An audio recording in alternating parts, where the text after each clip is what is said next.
never had a Burger King? I've never had a Burger King. This is just something we've been chatting about before we started.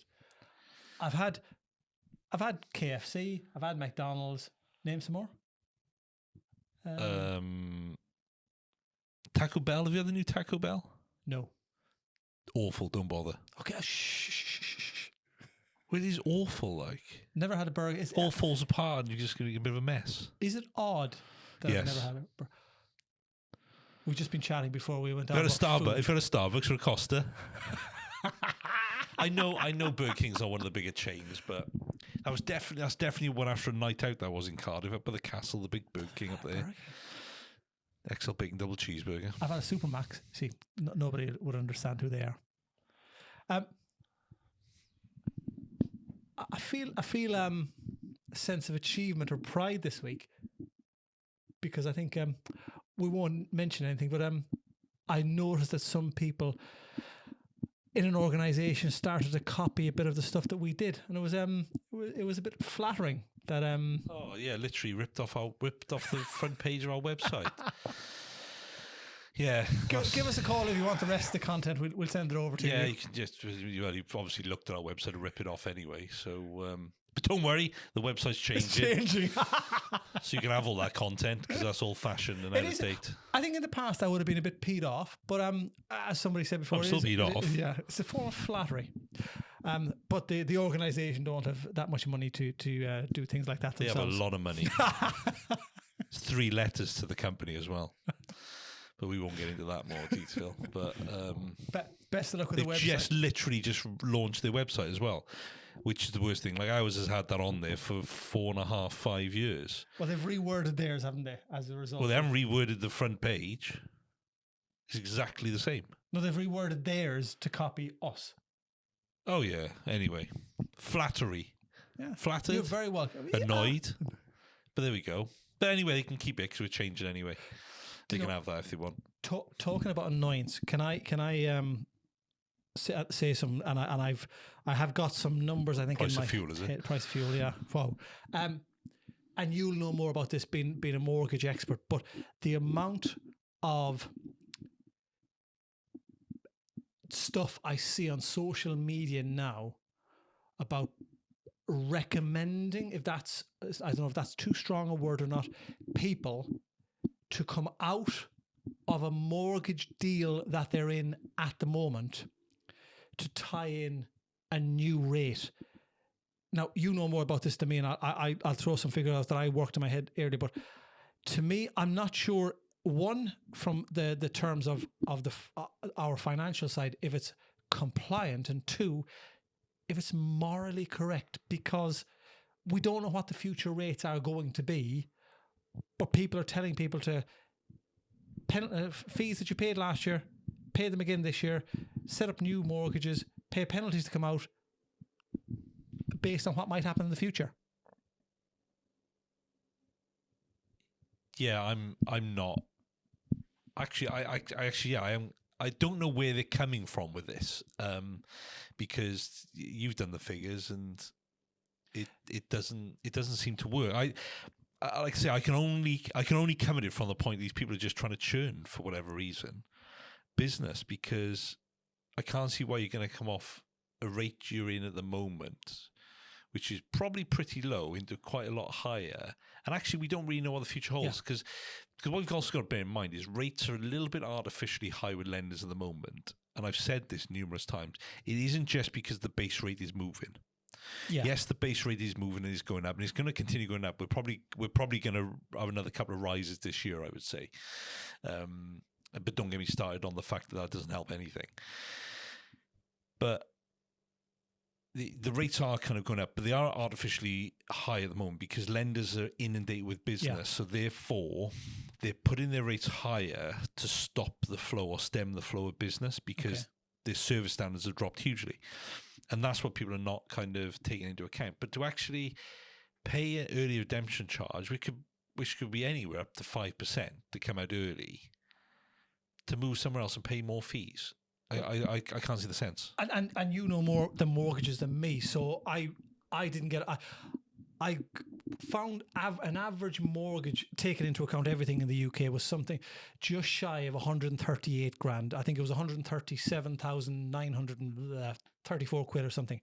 Now, average penalty, we got one of the guys in the office on a 2-year deal was 1%, which would be £1,379 on an average mortgage. If you pay usually on a 2-year deal a fee, it's usually £995. So if you're going into the first year of done, you've paid that fee. If you paid a fee last year for a deal and you're going to pay a new deal, that's 2 times 995 plus the £1,379 of a penalty. So all in all, to get a new deal, you're technically paying £3,369 for a new deal. And on a 20-year mortgage, I know the term is irrelevant, on that average 137,934, a 2% mortgage would be 697.79 a month. If you got a deal at 1.75%, so yeah, it's gone down, which we know they're going the other way, it's 681.57 a month. You're saving something like £16 and £22 per month, £194 and 64p or something a year. And over the 2 years, you're saving just over 389 quid in monthly payments. But you've paid the guts of 3,369 quid in penalties or fees for your new deal. So you're nearly two and a half, you're nearly 3 grand worse off by coming out, paying penalties, paying a new deal. So why I get it sounds, oh, you're paying less per month. When you factor all of these things in,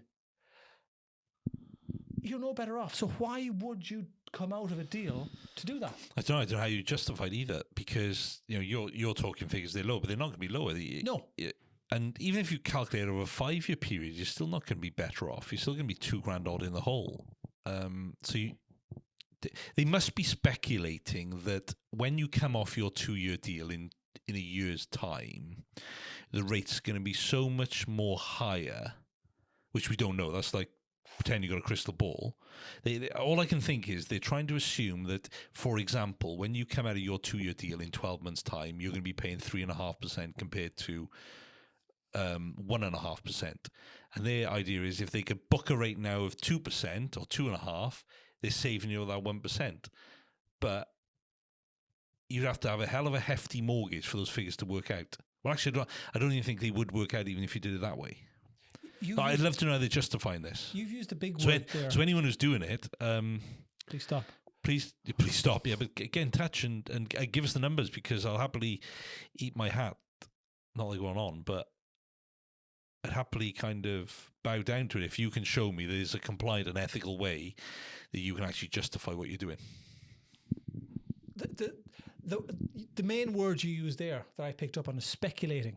And you know that phrase, speculate to accumulate. But when you're talking about the biggest debt that you will ever have in your life, potentially, you're speculating on a future interest rate rise to a proportion that we do not know, on the assumption that you're going to save in the long term.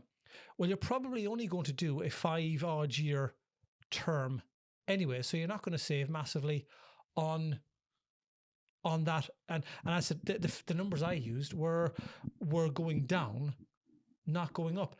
You know, if you're that concerned, maybe start overpaying per month, or, and correct me if I'm wrong here, can't you potentially 6 months out potentially book a rate for the future? You can, yeah. So it saves having to pay these fees. Yeah. Most lenders will give you a 6-month mortgage offer term. So yeah, if you're we get in touch with clients 6 months out and start the process moving, and generally try and stay around the sweet spot of 4 or 5 months before it's due up, just to give that bit of leeway. But yeah, you can book your rate in advance. I've just did with mine. Like mine's just kicked in now. I booked my rate 4.5 months ago.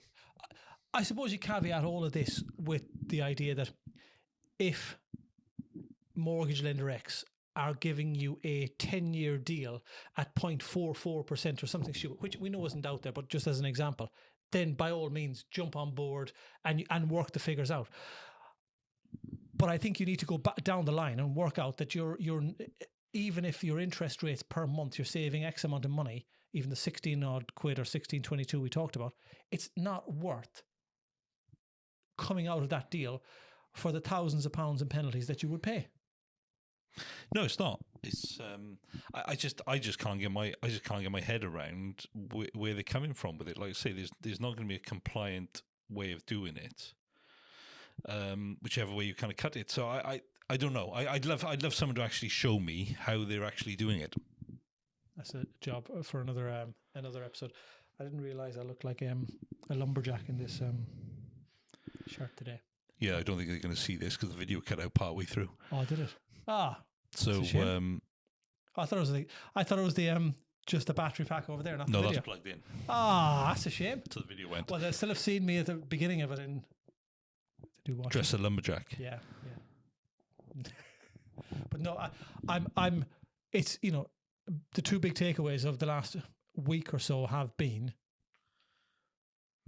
flattery of imitating us, which is superb, and other individuals and companies doing something that, whether their compliance has signed off or not, I think is technically not correct for Joe Public. And Joe Public need to know their numbers correctly before they're doing this, because saving per month by paying a large lump sum is technically may not work.